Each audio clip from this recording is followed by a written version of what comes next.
What is up, guys? Happy Sunday. Hope you guys are having an awesome day. As you can see, I am in a different part of the house because we brought Dr. Ben back. He is helping me out today. I haven't been feeling good all week, so he's going to help and talk a little bit for me today, hopefully.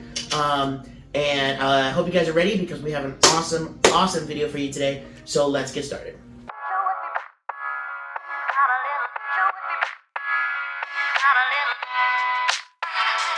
Alright guys, today we're actually going to talk about David and Goliath and the importance of allowing God to define your greatness as opposed to the world or other people, okay? So we're actually going to turn to 1 Samuel, and we're going to go to 17, and then we're going to start in verse 40. He picked up 5 smooth stones from a stream and put them into his shepherd's bag. Then, armed only with his shepherd's staff and sling, he started across the valley to fight the Philistine. Goliath walked out toward David with his shield bearer ahead of him, sneering in contempt at this ruddy-faced boy.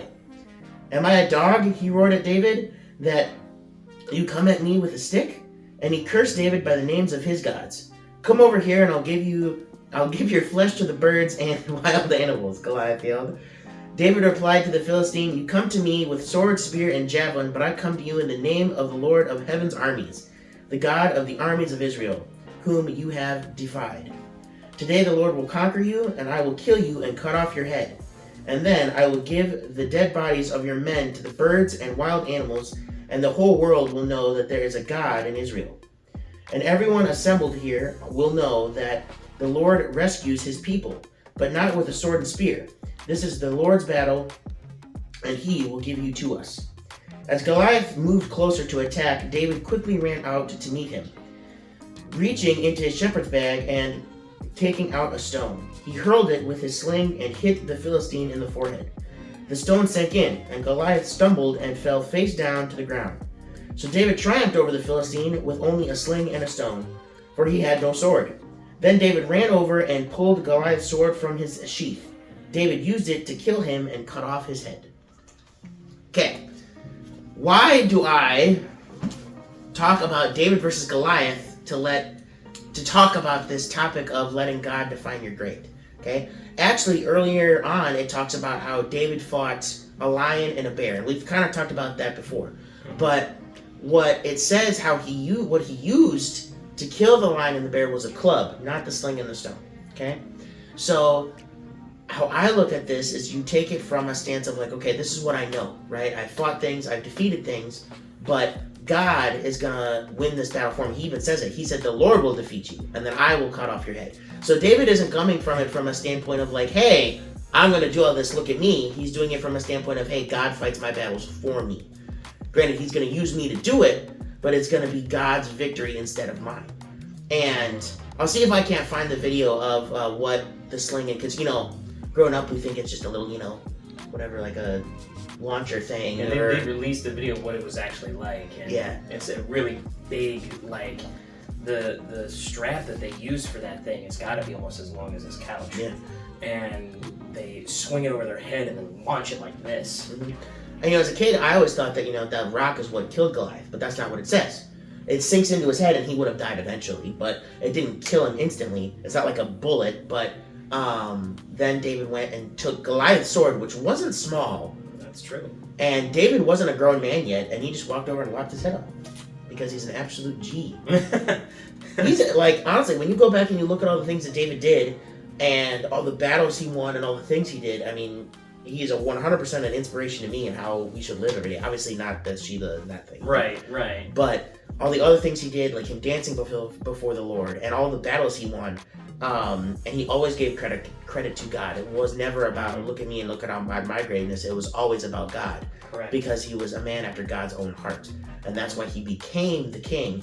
And that's why for so long afterwards, after all his descendants turned away from God and sinned against God, God still was willing to work with them and forgave them because of David's love for God.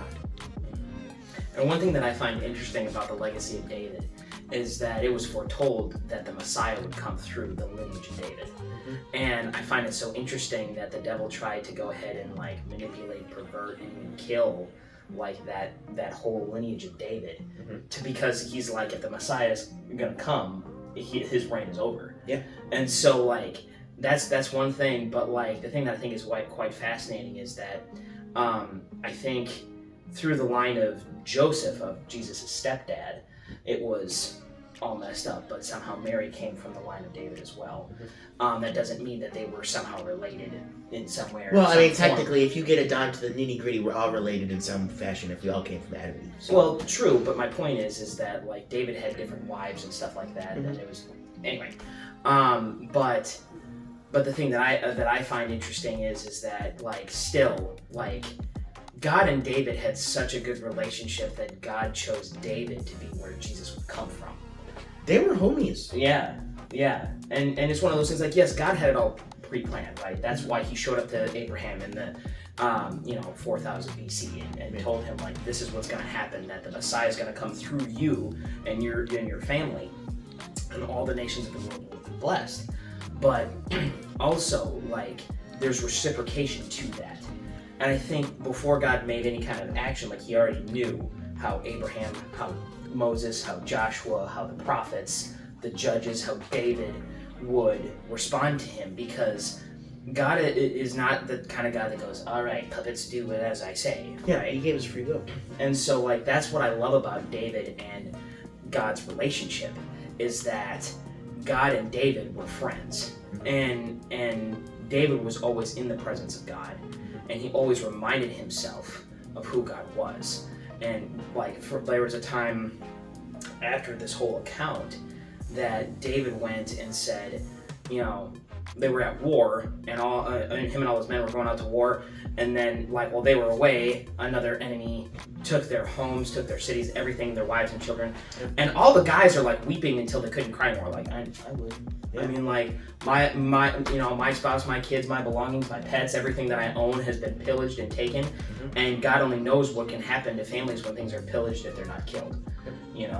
And so like they're threatening to stone and kill David, and David in his own like fears and anxieties and depression, sadness, all the things that we struggle with, he reminded himself and boasted himself in the Lord. Yeah. And he's like, God is with me, God is on my side, and through him we're going to overcome this. And I think that's why David was so successful, not because like what he did, what like his predecessor did, which was turn from God and make it all about himself. And I'm talking about King Saul here. One real cool fun fact of trivia is both Saul in the Old Testament and Saul that would become Paul, I think both were from the tribe of Benjamin. Huh. I think that is accurate. I think you're right. Yeah, because they talk about how King Saul was like a foot taller than everybody in Israel. Yeah, he was a big dude. And so, but like what's unfortunate about King Saul is that he basically became like all the other kings of the world at that time. Yeah. And but David did not go ahead and turn away from God and make it all about himself. He went and continuously sought after God, went and said, it's because of him. He's going to go ahead and help me and save me, because they had that covenant friend relationship.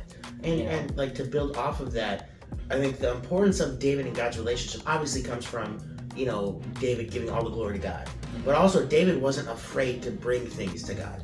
Right. That he was upset about or angry about. Like we read through all the Psalms with the laments and the praises and the everything else, where a lot of times, at least for me, I don't know about you guys, but a lot of the times I feel like I have to, even as a Christian, even as Jesus living inside of me, I have to say a certain prayer. I have to talk a specific way. I have to, clean myself up, quote unquote, before I go to God about these issues. But realistically, God just wants us to be raw with him. He wants to be our friend. He wants to be the person that we go to in these times of distress, of anger, of depression, of all these issues that come up, because he wants to help us fix it. And it's not about, well, God, I had a great day today, when realistically we had the worst day of our lives. But because we're talking to God, we feel like we have to clean it up for him. He already knows everything that happened. So he just wants us to be able to feel confident and comfortable with him, to be able to go, hey, this sucks. I don't like this. Why is this happening? And there may be times where we don't get that specific answer. But also, a lot of the times, I'm reading through Job right now. And once I read through all of Job, we'll talk about it in a video. But one thing that I thought was really interesting is in the first 2 chapters, it talks about how the devil comes to God and says, hey, what's up? And God's like, why are you here? And he says, have you seen my servant Job? He is the man. I love that guy. He is like literally, and he like brags about Job. And he goes, well, of course, he has all these things. You take all these things away, he's just going to go screw you. Sure. And God says, okay, you can take all his material things, but don't harm him. And then he takes all those things, and Job still doesn't do it. And then Satan comes back, and God says, did you see my guy Job? You did all the things, and he still didn't denounce me. Now what? He goes, well, yeah, of course you take all those things away. He won't, yeah. Then he backpedals and he says, but you make him sick. Bro, he'll denounce you. And God says, okay, you can make him sick, but don't take his life. And so he becomes sick. And this is when, I haven't gotten super far into Job, so I, can't explain too far deep into it. But how far I have gotten is 3 of Job's friends come, and they just sit with him for a week, and they don't say anything. Because it was too much to, talk about. Right. And what God wants from us is he wants us to be able to just sit there with him. And have that relationship of, hey, you know what? This sucks, this is bad, but I'm not going to turn away from you. I'm not going to, hate you. I'm not going to do these things. We're going to sit together and we're going to figure it out together. No matter how long that takes, no matter how ugly it might look, no matter, how the whole world might go, and what the heck is this guy doing? We're trusting in the God that sent his son Jesus to die for us so that we could live forever with him. Right. So, and kind of going back to let God define your great, it's also about and a lot of people, why did he grab 5 stones? Was he afraid he was going to miss? He's like, I don't think he was afraid he was going to miss. He knew God was going to defeat him one way or another, but also he didn't know if the Philistines were going to come at him after he killed Goliath. And he also knew that, I think somewhere it talks about how Goliath had brothers. And so he was prepared to continue the fight even though after he killed Goliath. So we have to have that confidence with God to go, hey, I don't know how this is going to go. I don't know how it's all going to be planned, but I know you're going to help me win no matter what. Well, and the thing is that it's okay to be prepared and still have faith that God's going to do things. Yeah. And because he'll help you prepared. And that's the truth about the situation with David. That David had faith in God that God was going to defeat Goliath. He was and I love David's tenacity. He just kind of goes, "Who is this uncircumcised Philistine that's going up against God? This is ridiculous." The ultimate burn from an Israelite, right? Yeah, honestly, truly. And so, basically what he's saying, this guy doesn't have a covenant with God. He's got pagan idols that he worships, and he's coming after the real God. Bro, why are we sitting here scared of this guy? And so, he was fully confident that God was bigger than Goliath, even though his 5 physical senses were telling him, oh, this guy's big.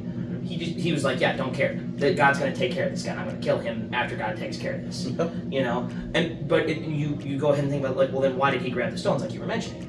I look at it this way. I'm like, it doesn't... to me, it's it's okay to go ahead and be like, I'm having complete uttermost faith in God that he's going to work this out and still be prepared for what may come next. Because it's a partnership. Yeah. That's what faith is. Faith without corresponding action is dead, is what James tells us in the book of James in the New Testament. And so, you can go ahead and still be proactive. You can still go ahead and do the things you need to do in life, but still have complete and utter faith in God that he's going to work whatever out for you.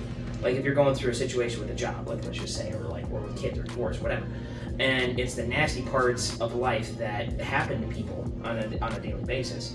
When you're looking at those things, you can still go ahead and you know what, God's going to work this out. This is going to turn out for my good. He's got me. He's my supplier. He loves me. It's not his fault that these things are happening because people have free will, like we've been talking about. Yep. And so, you can still go ahead and have complete and utter confidence and faith that God will help you and save you and still be proactive and plan. Mm-hmm. You can still be like, okay, I know that right now it's shaky at whatever position that I'm in, so I'm going to go ahead and plan for the next thing. Because I'm going to move forward because I know God is with me, but I can still be proactive and I can still do the things I have to do. Faith isn't just burying your head in the sand. Yep. It's having confidence because God is a person. I feel like we forget that. I feel like so many people are like, oh, God is this concept like the Force. No, God is an actual person. And he is a human being in the form of Jesus Christ. Yep. And he has, God has feelings. He has emotions. He has all these things. And so, like, back to what you were talking about, Zach, was that, like, you can go to God and you can go ahead and be real with him because God will meet you where you are, not where you're pretending to be. Because if I'm going to pretend that, like, everything's fine, or I'm going to go ahead and do whatever, that's why in my prayer life, I always try to be as honest as I can, even if it hurts for me to say it. Like, if I'm saying, God, I'm struggling with whatever, and I don't want to admit that. But the thing is that God, as much as he is a person, he is all omniscient. He is the one that's holding and sustaining everything in life, and everything that we know is upheld by him. And so, like, he can take it.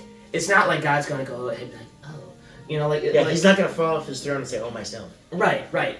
Not that, he can't get hurt by people going ahead and rejecting him and choosing sin and choosing other things above him and rebelling against him. That hurts his heart. But it's one of those things, if you're coming to him and you're being real with him, he's not going to go ahead and be too hurt that he's going to turn you away. Yep. I feel like we've gotten those two misconceptions about God, that, he's some mystic, unknowable force. Mm-hmm. That, we can vaguely know what's going on by reading the Bible. Yeah. But my thing is like, you want to know the will of God, you read the Bible. Yep. You get to know who he is.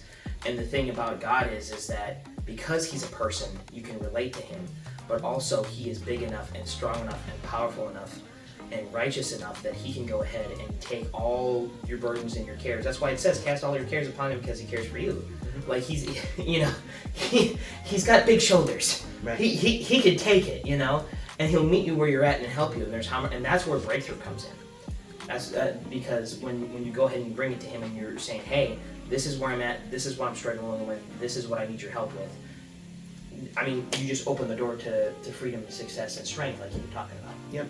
Well, in the Bible, also talks about, planning and different things. I don't remember the specific verse. Basically what it says, like, if you never take a step, like, if you never, plant because it might rain, or different things of that nature, you're never going to get anywhere. Right. God isn't going to come in this big audible voice, okay, now breathe, okay? Like, that's not, there's going to be times when we have to just do something. Right. And take a step of faith, and then he will direct us. It's a lot easier for him to move us around when we're willing to move, as opposed to standing still because we want to hear something specific. Right. And David wasn't afraid of anything. I mean, even as a kid, like, appearances suggest, yeah. He goes through, he defeats Goliath, and then he becomes a general in Saul's army. And then, 16? Yeah, and he just goes and wrecks. And then the Israelites came up with, like, this chant or song where it says, Saul has killed his thousands, but David has killed his 10,000s. And that was one of the reasons why Saul turned on David. But he was so confident in God that he felt he could accomplish anything. Right. And I'm not saying that we all have to be there today. Don't not get me wrong. I'm not comparing us to David.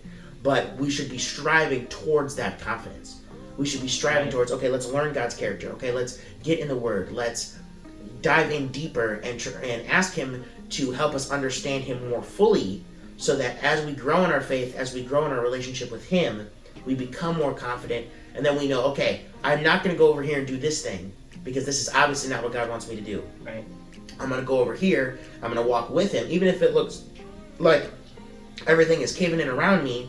Though I walk through the valley of the shadow of death, I will fear no evil, for you are with me. Right? So I hope you guys enjoyed today's video. Thank you so much for clicking on. I hope you guys have a great Sunday. We will see you guys later. Have an awesome week. We'll be praying for you. And always remember, fill yourself with laughter and love.